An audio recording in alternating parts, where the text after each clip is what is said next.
eu e você que estamos aqui nessa noite, os nossos pais, ou os nossos filhos, ou aqueles que ainda hão de vir sobre essa terra, todos eles nascem sobre o mesmo juízo de Deus, sobre a mesma régua, a régua do pecado.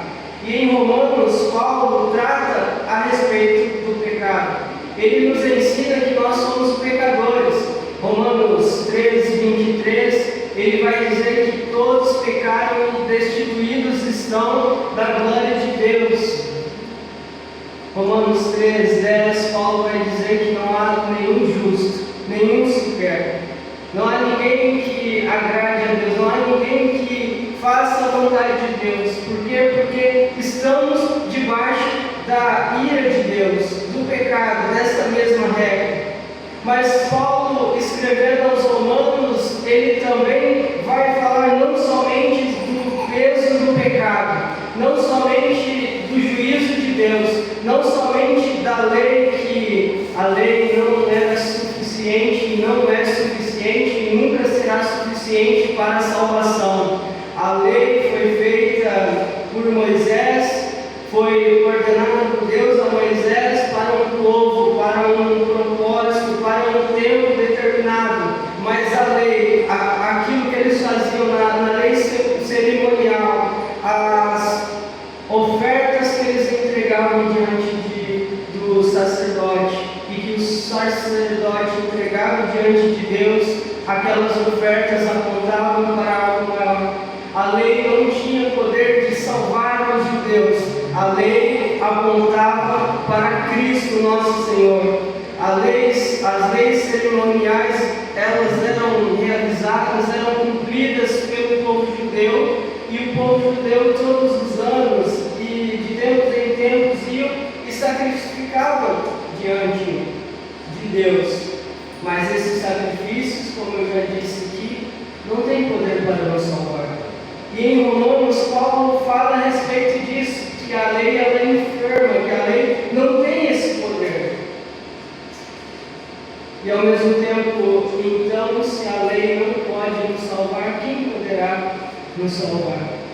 Quem poderá nos trazer essa graça, nos trazer de volta para próximo do nosso Pai? Quem poderá nos reconectar a Deus, sendo que nós pecamos e estamos longe de Deus? E aí o apóstolo Paulo, então, escrevendo aqui aos Romanos, ele vai dizer, e nós lemos aqui o versículo 1, ele vai dizer: agora, pois, já nenhuma condenação há para aqueles que estão em Cristo Jesus. Se a lei por si só não podia salvar, se os sacrifícios por si só não poderiam salvar a nós que estamos aqui nessa noite, houve um que pôde nos salvar, houve um que veio para nos habilitar essa salvação, para nos trazer essa salvação, e este é Jesus Cristo, o Filho de Deus. Este é Jesus de Nazaré. Este é Jesus, como a irmã bem citou aqui, o filho de um carpinteiro, alguém pobre, alguém sem recursos. Mas mal sabiam aquelas pessoas, quando olhavam para Jesus, alguém pobre, mal sabiam elas que era o Redentor da glória, mal sabiam elas que Ele é o Criador de todas as coisas, que Ele estava nos céus junto com Deus Pai, e que nele tudo subsiste, e que para Ele e por Ele foram feitas todas as coisas. Então, meus irmãos, em Jesus Cristo, nós alcançamos essa salvação. E é pela graça, não é mérito nosso. É pela graça, ou seja, eu não mereço a salvação, mas Cristo Jesus morreu na cruz do Calvário em meu lugar e me traz essa salvação. Então, Paulo, aqui em Romanos 8, é o clímax de Romanos, e Paulo aqui traz essa exposição de como que nós somos salvos. E aí ele declara aqui que declarando que não há condenação para os que estão em Cristo Jesus, ou seja, eles já passaram da morte para a vida, ou seja, eles foram alcançados por essa graça, ou seja, aqueles que estão em Cristo, nova criatura são. eis que as coisas velhas já se passaram, esse tudo se fez novo. E é isso que Paulo nos ensina. No capítulo 7 de Romanos, versículo 24, Paulo vai dar um brado, ele vai dizer assim: ó miserável homem que sou, quem me livrará do corpo desta morte? Paulo, no final do capítulo 7, está aqui dando esse brado, ao olhar para a lei, ao olhar para os preceitos da lei, ao olhar que a lei trazia um peso sobre ele, o qual ele não poderia cumpri-la. Ele dá esse brado, esse grito em si mesmo. E aqui, meus irmãos, a lei moral de Deus, ela continua até os dias de hoje. Não pensemos que Deus, ele mudou. A lei de Deus continua a mesma, ou seja, na lei dizia para nós amarmos a Deus acima de todas as coisas. O Senhor Jesus disse: olha, eu não vim para abolir a lei, eu vim para cumpri-la. E o Senhor Jesus não somente deu um propósito para a lei, mas o Senhor Jesus disse: amarás o Senhor teu Deus de todo o seu coração, de toda a sua alma e de todo o seu entendimento. Ou seja, você primeiro tem que amar a Deus. Esse é a síntese da lei. Amar a Deus, Deus ser a primícia na sua vida, Deus estar acima de todas as coisas na sua vida. E a segunda, o próximo, como a si mesmo. E aqui todos os outros preceitos da lei: você não roubar, você não furtar, você não cobiçar a mulher do seu próximo, você ali não dar falso testemunho. Todos esses preceitos se resumem nesses dois que o Senhor Jesus fez um resumo. Quando eu amo a Deus acima de todas as coisas, eu não vou ter para mim outros deuses. Quando eu amo a Deus acima de tudo, eu não vou trazer para mim coisas no lugar de Deus. Por quê? Porque eu amo a Deus, Ele é a primícia da minha vida, Ele é o primeiro da minha vida, da minha história. Quando eu amo a Deus e amo o meu próximo como a mim mesmo, eu não faço mal ao meu próximo, eu não roubo algo do meu próximo. Então vejamos, a lei, ela continua nos dias de hoje. A lei moral do Senhor continua para nós, mas não a lei cerimonial que se cumpriu em Cristo Jesus. O Senhor Jesus, então, ao morrer na cruz do Calvário, ali é cumprida toda a lei de Deus. Ali em Cristo Jesus, então, a partir daquele momento que Cristo morreu e ressuscitou, já não fazia mais sentido para o povo sacrificar, porque o Senhor Jesus era o Filho de Deus, o sacrifício vicário. Ele era aquele prometido lá atrás por Isaías, aquele qual Isaías profetizou, aquele qual estava lá desde Adão, que estava nos céus, aquele que estava antes da fundação do mundo. Este é Jesus, o nosso Senhor, e Ele então é o único que nos pode salvar. E é por isso que Paulo termina o capítulo 7 dando esse brado: quem me livrará do corpo desta morte?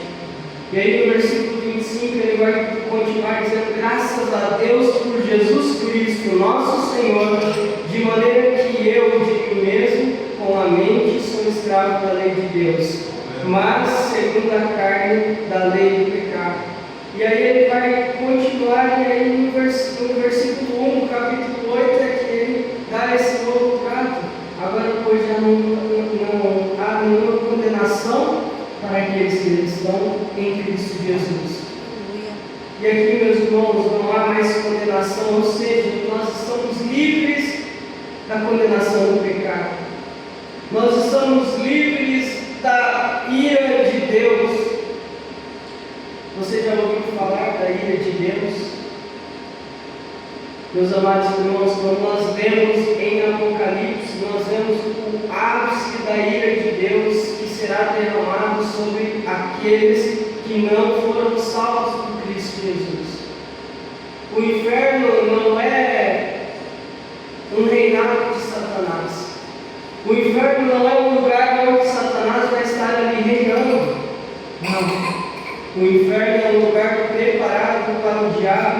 anjos.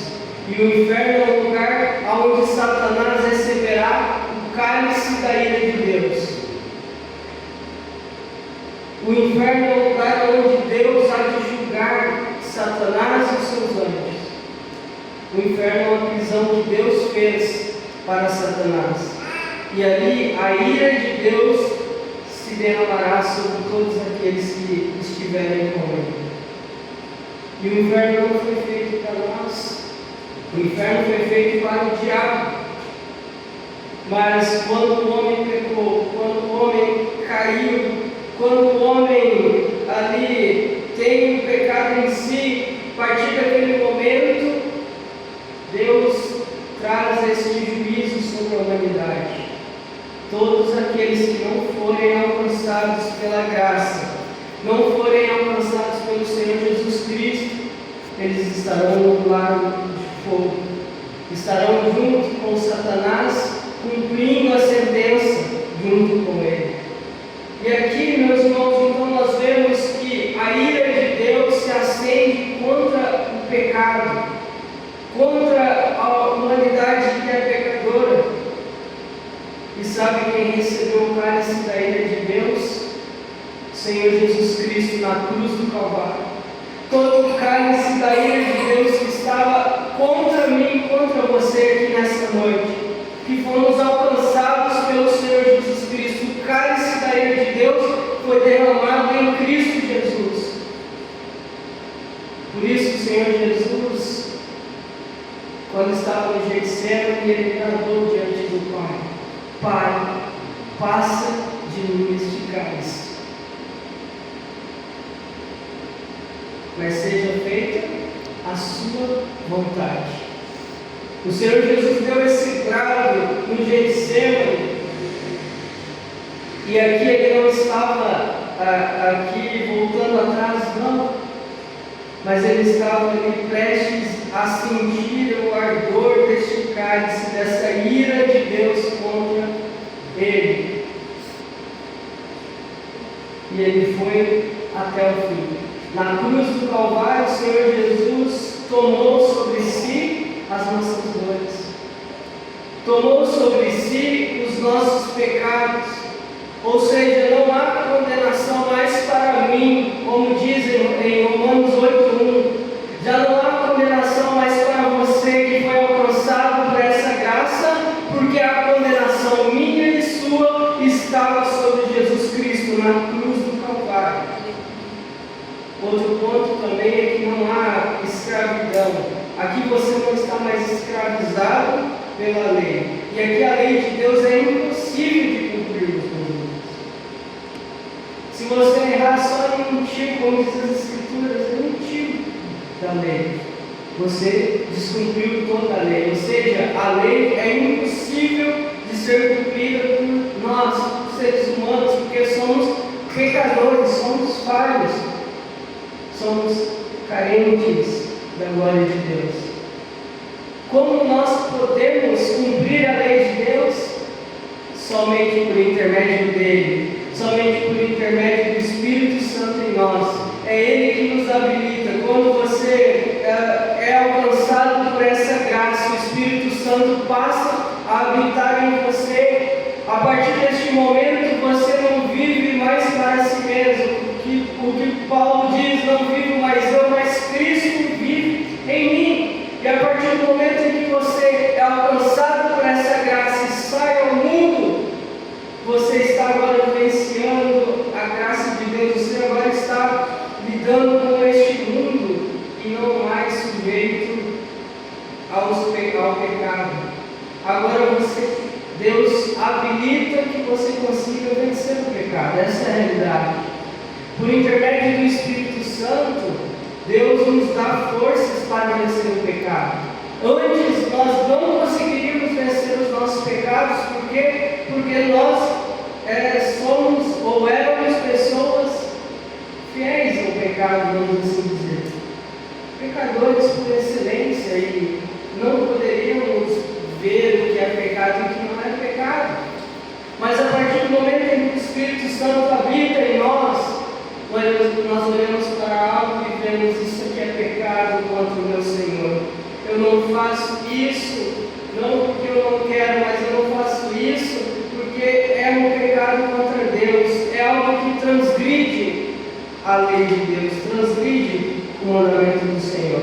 Então você não peca agora em obediência, em amor ao Senhor, não apenas temendo o juízo de Deus, não, mas você não busca pecar mais, buscando se satisfazer em Deus, buscando fazer a vontade de Deus, buscando ali ter a sua vida em prol do reino de Deus, ser parecido com Cristo.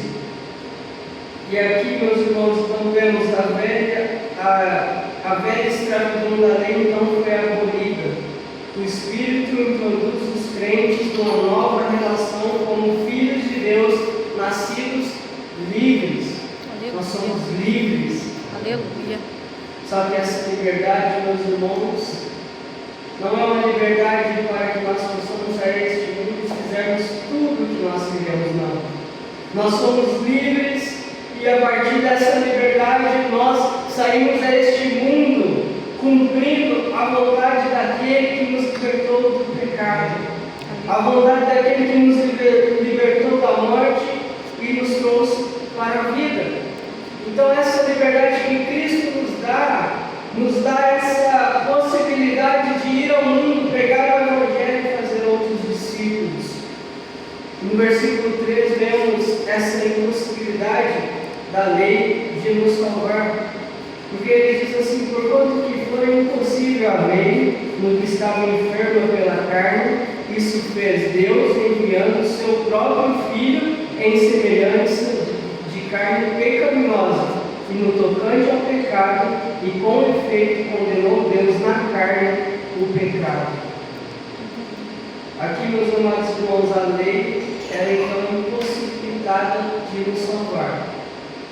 Como eu já disse, tudo aquilo que nós vimos e lemos no Antigo Testamento, a lei cerimonial, os sacrifícios, eles apontavam para algo maior, que é o Senhor Jesus Cristo. Os judeus iam apresentar os seus sacrifícios diante de Deus, tinham os seus pecados sim perdoados pelo Senhor, mas não era o sangue de bodes, não era o sangue de animais que poderia salvar a mim e a você, não. Mas o sangue de Cristo. Aqueles animais apenas apontavam para Cristo. Quando eles faziam aqueles sacrifícios, muitos deles não entendiam. Mas quando Cristo veio, aí sim, até aquelas pessoas do passado que já tinham morrido, que já tinham sido salvas, o sangue de Cristo alcançou aquelas pessoas. Então Deus sempre salvou por intermédio de Cristo Jesus. E aqui, Hebreus 9:22 vai dizer que sem derramamento de sangue não há remissão de pecados. Sem derramamento de sangue não há remissão de pecados. E o sangue na Bíblia é tipo um elemento central, um elemento poderoso para a purificação, para a expiação e para a aliança dos homens, uns com os outros e com Deus. E em Gênesis, ao ver que Adão e Eva pecou, o que o próprio Deus fez? Gênesis 3:21, fez Deus vestimento de peles para Adão e sua mulher e os vestiu. O próprio Deus ali fez vestimento de peles, ou seja, ele matou animais, derramou sangue de animais para colocar os vestimentos em Adão, em Eva. E quando Abraão estava prestes a sacrificar o seu filho Isaque, e Deus brada, o anjo do Senhor brada dos céus, dizendo para que ele não fizesse aquilo. Naquele mesmo momento, logo depois, Deus fez ali descer um carneiro. Lá em Gênesis 22:13 nos diz isso: tendo Abraão erguido os olhos, viu atrás de si um carneiro preso pelos chifres entre os arbustos. Tomou Abraão o carneiro e o ofereceu em holocausto em lugar de seu filho. Então o sangue sempre foi dito como algo para a remissão dos pecados. Mas todos esses sangues de animais, eles apenas apontavam para o sacrifício de Cristo Jesus na cruz do Calvário. Por isso aqui é que Paulo está dizendo que o Senhor Jesus, ele se vestiu de pele humana, de carne pecaminosa. O Senhor Jesus não pecou, não havia pecado na vida do Senhor Jesus. Mas aqui o significado disso é que ele até coloca esse texto aqui dizendo a semelhança de carne pecaminosa, ou seja, todos que nasceram de Adão são nascidos sob o pecado. Toda a carne do ser humano é pecaminosa, somente não a do Senhor Jesus Cristo, Filho de Deus, que nasceu sem pecado, que viveu sem pecado e que morreu sem pecado e que foi ressuscitado sem pecado. Não houve pecado no Senhor Jesus Cristo. Aleluia. O único momento que ele tomou sobre si foi os nossos pecados na cruz do Calvário. Ele recebeu a condenação na cruz em nosso lugar, mesmo não tendo pecado. Este é Jesus, o nosso Senhor. Ele é aquele que morreu em nosso lugar, aquele que nos dá vida nessa noite, que nos traz paz neste momento. Por isso, meus irmãos, nós devemos nos alegrar nele, porque se não fosse por intermédio dele, nós não estaríamos aqui nessa noite. Se não fosse por intermédio da graça de Cristo Jesus, éramos para estar no inferno, mortos. Éramos para estar em qualquer outro lugar. Éramos para estar recebendo a ira de Deus, talvez neste momento. Mas Jesus Cristo morreu a nossa morte para que nós venhamos ter vida nele. Jesus Cristo se entregou em nosso lugar, porque nós não conseguiríamos morrer nem mesmo pelos nossos próprios pecados, pois nós somos pecadores. E aqui Paulo, então, no versículo 5, ele começa fazendo uma separação entre as duas forças conflitantes entre nós, que é a carne e o espírito. E aqui, meus irmãos, nós somos governados ou por um ou por outro. Não tem como nós servirmos a dois senhores, não foi isso que o Senhor Jesus disse? Ou você ama a Deus, ou você serve a Deus, ou você serve ao dinheiro. Ou você serve a Deus, ou você serve a carne. Ou você faz a vontade do Pai, ou a vontade do mundo. Ou você vai pela porta estreita, que leva ao céu, ou você vem pela porta larga e pelo caminho espaçoso, que leva ao inferno. Então não tem como servir a dois senhores. Não tem como nós servirmos a nossa carne, alimentarmos a nossa carne e queremos ali alimentar o nosso espírito, ou uma coisa ou outra. E aqui Paulo faz essa distinção no versículo 5, porque os que se inclinam para a carne cogitam das coisas da carne, mas os que se inclinam para o Espírito, das coisas do Espírito. Então, a partir do momento em que nós somos alcançados pela graça, alcançados por este Evangelho, a partir do momento em que nós somos salvos, nós agora buscamos as coisas espirituais, agora nós buscamos viver na vontade e conforme a vontade soberana do Senhor Jesus Cristo, mas não segundo os preceitos da nossa carne, da nossa vontade carnal. E aqui ele não está falando deste corpo, dessa matéria. Aqui ele não está falando de nós nos alimentarmos. Ele não está falando do nosso corpo em si, mas ele está falando dos prazeres da carne, das vontades que vêm à nossa frente, dos desejos pecaminosos que vêm sobre a nossa carne, sobre o nosso corpo. E aí, meus irmãos, a carne ela escraviza, mas o Espírito de Deus, ele liberta. A carne produz tormento, o Espírito Santo traz paz. A carne dá para a morte, o pendor do Espírito para a vida e paz. Ou seja, nós temos paz com Deus por intermédio de Jesus Cristo. Nós temos paz com Deus por intermédio do Espírito Santo que habita em nós e que nos selou. No versículo 7 e 8 nós lemos a respeito dessa verdade daqueles que vivem de acordo com a vontade da carne, sobre a carne, não buscam a Deus, não agradam a Deus. No 7 ali, então ele continua, por isso o temor da carne é inimizade contra Deus. Ou nós somos amigos de Deus, ou nós constituímos como inimigos de Deus. Não dá para ser os dois, não dá para cogitar viver na vontade de Deus e buscando os prazeres deste mundo. Não dá para dizer eu sou um cristão, mas daqui a pouco você está lá no mundo fazendo as mesmas coisas que o mundo faz. Não dá para você dizer eu amo a Deus, mas eu amo isso aqui. Eu amo o meu carro, eu amo minha casa, eu amo essas coisas. E eu compartilho delas quase no mesmo patamar que Deus, não?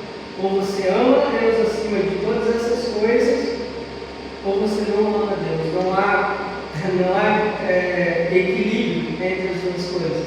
Há uma distinção. Você ama a Deus ou ama essas coisas? Então, aqui, meus irmãos, nós vemos que nós podemos estar dentro da igreja e exercer o nosso amor errado. Nós podemos estar dentro da igreja cogitando as coisas da carne. Nós podemos pregar, nós podemos cantar, nós podemos participar da ceia do Senhor, estar participando da ceia do Senhor. Mas muitos de nós estamos longe de Deus. Por isso, nessa noite eu convido os irmãos a refletir nas suas vidas. Será que de fato você está vivendo para a glória de Deus? Será que de fato você está vivendo em conformidade com as Escrituras? Será que você está cogitando as coisas da carne mais do que as coisas de Deus? Aqui eu não estou falando para super-homens, eu estou falando para pessoas pecadoras, assim como eu sou pecador, assim como não há justiça em mim mesmo, assim como talvez eu seja o maior pecador de todos nós aqui nessa noite. Mas, meus irmãos, nós precisamos guerrear contra a nossa carne. O Espírito Santo vai nos habilitando a que nós vamos deixando os prazeres da carne. O Espírito Santo vai transformando a nossa mente. O Espírito Santo vai transformando o nosso entendimento. O Espírito Santo vai transformando a nossa maneira de agir no mundo.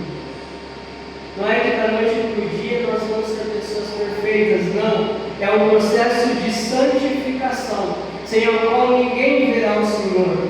Mas haverá um dia onde nós seremos glorificados, e neste dia sim nós poderemos dizer: hoje eu sou perfeito, hoje eu sou incorruptível. Por quê? Porque eu fui transformado, o meu corpo foi transformado, a minha vida foi transformada pelo Senhor Jesus Cristo. Aleluia. Mas enquanto nós estivermos aqui, meus irmãos, será uma guerra contra a nossa carne, uma guerra contra os nossos desejos carnais.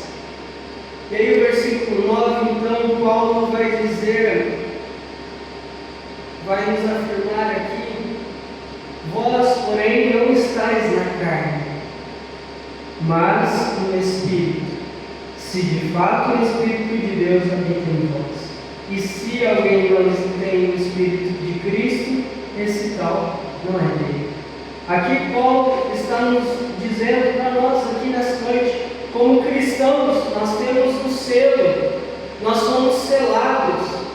A partir do momento em que você foi salvo por Cristo Jesus, a partir do momento em que Ele tirou as escamas dos seus olhos e te alcançou, você foi selado com o Espírito Santo. 1 Coríntios 1:22, nos selou como sua propriedade e pôs o seu Espírito em nossos corações como garantia do que está por vir. Ou seja, o Espírito Santo está na igreja, o Espírito Santo está em cada um de nós. É por isso que eu digo aos irmãos: nós podemos vencer a carne, os nossos desejos, nossos pecados, por causa do Espírito Santo que nos assiste em nossa fraqueza. que nos assiste em nossas vidas. Aleluia. Veja isso, por causa da obra de Cristo, por nós e da ação do Espírito Santo, nós fomos feitos moradas de Deus, templos do Espírito Santo. E Ele habita em nós, aquele que nem os céus dos céus pode conter, agora habita em nós. Aquele que refugia em glória, aquele que tem todo o poder, toda a soberania, Ele está em nós. Jesus não nos deixou quando Ele disse: eu vou para o meu Pai, mas eu vos enviarei outro Consolador. Jesus não nos deixou sozinhos, meus amigos. Por isso, quando você estiver vivenciando um momento de fraqueza, momento de angústia, momento de dor, quando você pensar: eu estou caindo, eu estou prestes a pecar, ore ao Senhor, buscando o Senhor, o teu Espírito Santo que habita em mim, me ajude a vencer essa fraqueza, me ajude a vencer a minha carne, me habilite, me ajude a sentir, eu não consigo. É isso que Paulo está nos ensinando aqui. Vocês agora são a habitação do Espírito, e o Espírito Santo então é um selo, ou seja, no dia em que Cristo Jesus, nosso Senhor, voltar, Ele vai olhar para toda a sua igreja, em toda a sua imensidão, e todos aqueles que estão selados com o selo do Espírito Santo, eles vão de ser glorificados, transformados, terão seus corpos transformados pelo Senhor Jesus. O Espírito Santo está na igreja, trabalha por intermédio da igreja, trabalha no meio da igreja, e é o Espírito Santo que convence o homem do pecado. É o Espírito Santo que nos convence da ira de Deus.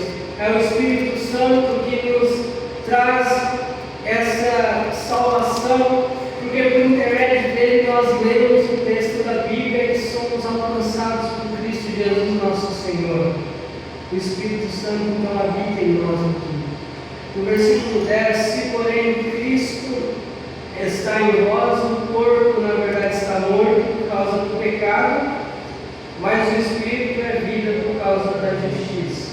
Nós não estamos mais sob esse domínio da carne, nós não estamos mais sob esse domínio deste mundo, sobre os desejos do mundo, mas agora nós somos filhos de Deus. Nós andamos como pessoas, e o pastor Rafael fala que nós somos mortos-vivos, mortos para este mundo, mortos para os desejos da carne, mortos para a corrupção que jaz neste mundo, mas somos vivos em Cristo Jesus. Aleluia. E somos vivos em Deus, porque Ele nos alcançou.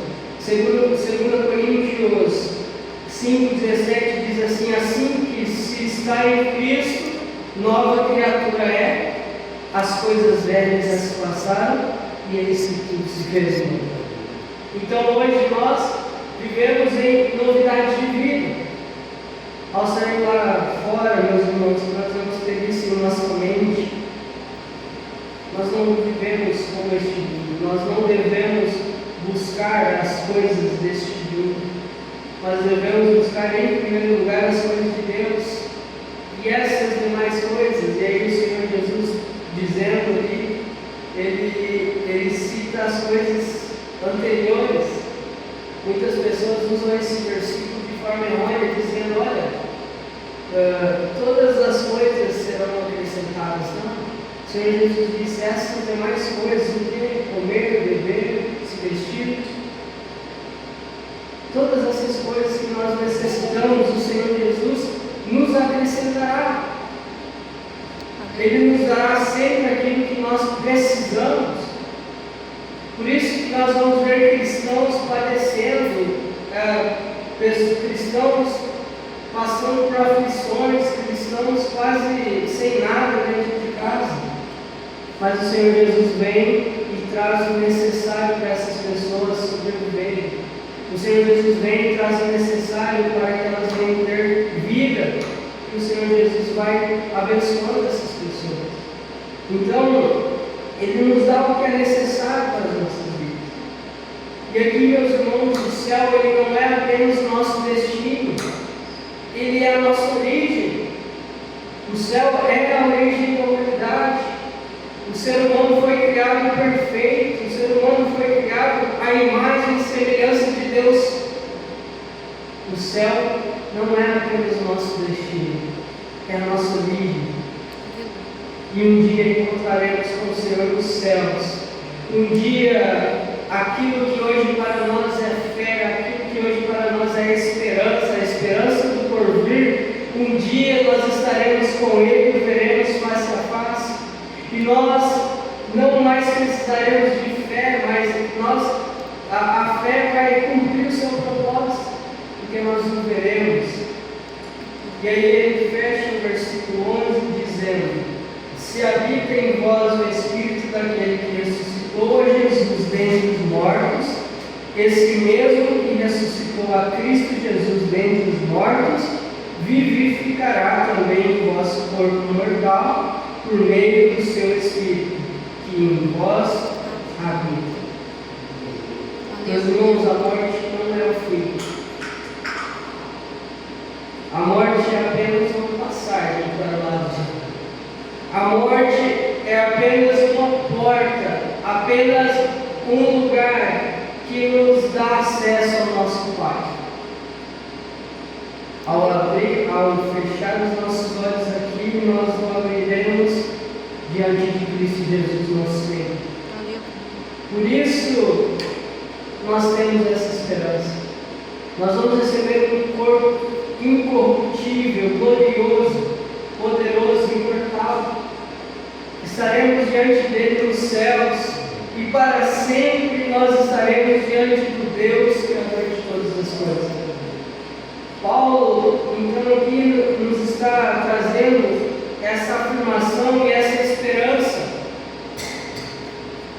porque nós não negligenciamos a nossa carne, os nossos desejos apenas para esse mundo, né? Mas tudo que fazemos para Cristo, para aqui fazer a vontade daquele que nos chamou das trevas para a sua maravilhosa luz. E o Espírito Santo, que ressuscitou Jesus Cristo dentre os mortos, vai nos transformar. O Espírito mesmo que habita em nós hoje e que nos selou, que está conosco, vai nos transformar. E um dia, meus irmãos, nós estaremos diante do Senhor Jesus e Ele não vai nos receberá como um Salvador, mas como justo juiz, Criador de céus e terra, como aquele que reina para todo sempre.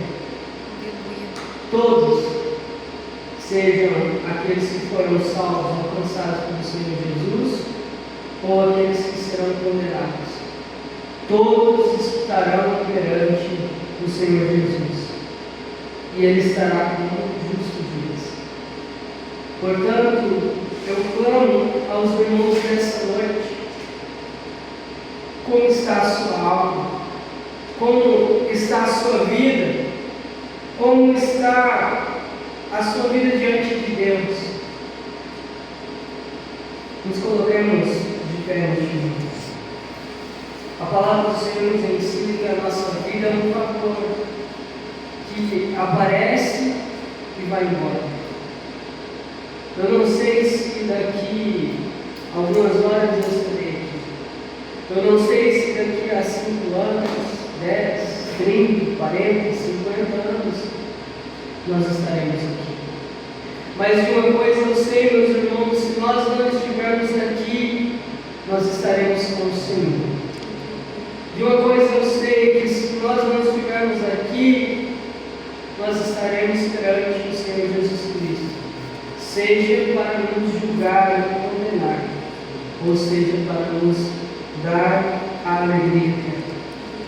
Portanto, meus irmãos, nessa noite, ore ao Senhor, clame ao Senhor, peça perdão ao Senhor pelos seus pecados, peça ao Senhor que Ele venha transformar a sua mente, o seu coração, o seu entendimento, para que de fato você e eu possamos andar no no caminho do Senhor, andar em conformidade com aquilo que as Escrituras nos ensinam. O salmista vai dizer: Senhor, eu guardei a tua palavra no meu coração, para que eu não venha pecar contra ti. Que venhamos guardar a palavra do Senhor no nosso coração e andarmos nela. Como está a sua vida? Como você está vivendo diante de Deus? Essa semana a gente perdeu o nosso irmão querido. A gente olha aqui para os bancos e sente a falta do nosso irmão.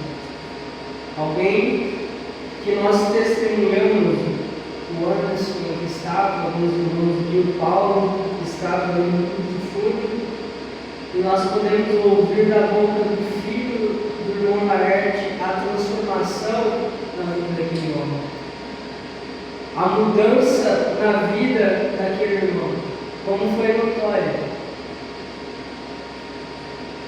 E as nossas vidas, meus irmãos? Será que no dia em que nós fecharmos nossos olhos aqui, os nossos familiares poderão dizer: eu notei a transformação na vida dele.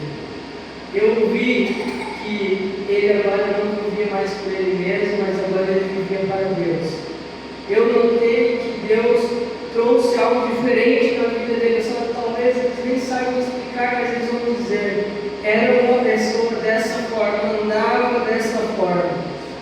Mas a partir do momento em que ele começou a ir na igreja, a partir do momento que ele foi alcançado dessa graça, ele agora está vivendo de outra forma, de uma forma melhor, de uma forma transformadora.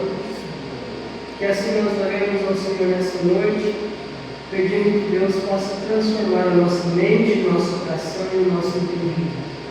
Senhor Jesus, nós te agradecemos por essa noite. Nós te agradecemos, Senhor, por estarmos aqui diante da tua presença, por esta palavra, Senhor. Senhor, que o Senhor possa transformar o nosso coração, o nosso entendimento, Senhor. Porque mesmo estando na igreja, Senhor, nós podemos ser tentados, nós podemos, Senhor, ser levados, Senhor, a buscar, Senhor, os desejos carnais, as vontades deste mundo. Nós somos tentados todos os dias, Senhor, e somente é o Senhor que pode nos fazer vencer ao pecado. Somente diante de Ti é que nós podemos, Senhor, ter força sobre este mundo maligno, Senhor. Transforma, Senhor, a nossa visão, transforma, Senhor, a Tua igreja. Salve mais e mais vidas aqui, Senhor. Que pessoas venham ser alcançadas pela Tua graça, Senhor. Que o poder transformador do Teu Espírito Santo, Senhor, seja manifesto nessa igreja, Senhor. Nós clamamos a Ti, nós apresentamos diante de Ti a Sua igreja, nós apresentamos os nossos pecados, as nossas enfermidades, os nossos problemas diante de Ti, sabendo que o Senhor tem todo o poder, sabendo que o Senhor pode curar, sabendo que o Senhor pode salvar, sabendo que o Senhor pode restaurar, sabendo que o Senhor tem todo o poder e toda a glória pertence a Ti. Assim nós oramos e te bendizemos em nome do Senhor Jesus. Amém.